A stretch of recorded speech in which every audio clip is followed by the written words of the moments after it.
પત્ર લેખનના મુખ્યત્વે 3 પ્રકાર છે. એમાં એક પત્ર આવે છે ઔપચારિક પત્ર, બીજો આવે છે અનૌપચારિક પત્ર, અનૌપચારિક પત્ર,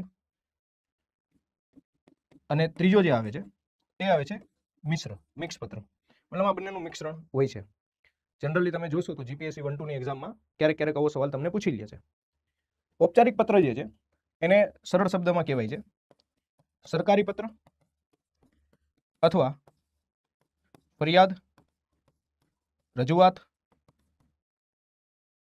રજૂઆત માંગણી કરતો કોઈ પત્ર હોય, માંગણી કરતો પત્ર હોય તો એને ઔપચારિક પત્ર કહીએ છીએ આપણે. ઓકે, એક્ઝામ્પલ તરીકે તમારા એરિયાની અંદર ગટર વારંવાર છલકાઈ જાય છે, જેના કારણે ખૂબ જ દુર્ગંધ આવે છે અથવા એરિયાની હાલતનું વાતાવરણ જે છે એ ખૂબ જ ખરાબ બને છે, તો એની ફરિયાદ કરતો પત્ર તમને મ્યુનિસિપાલિટીમાં તમે લખી રહ્યા છો.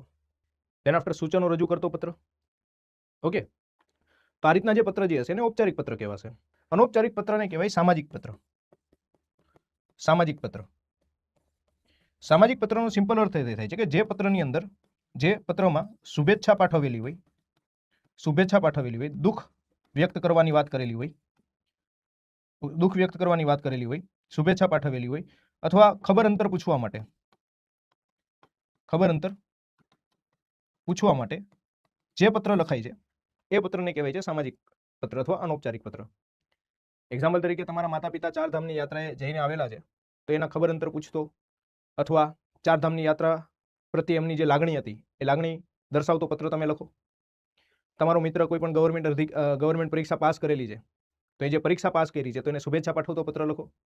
અને જે પત્રમાં ઔપચારિક અને અનૌપચારિકનું મિશ્રણ જોવા મળે છે, એક્ઝામ્પલ તરીકે કોઈ એક સંસ્થા જે છે, કોઈ એક ટ્રસ્ટ છે, એ ટ્રસ્ટ દ્વારા નશામુક્તિ અભિયાનો ચલાવવામાં આવે છે અને નશામુક્તિ અભિયાનો ચલાવીને ઘણા બધા લોકોને ગેરમાર્ગેથી સાચા માર્ગે દોરેલા છે.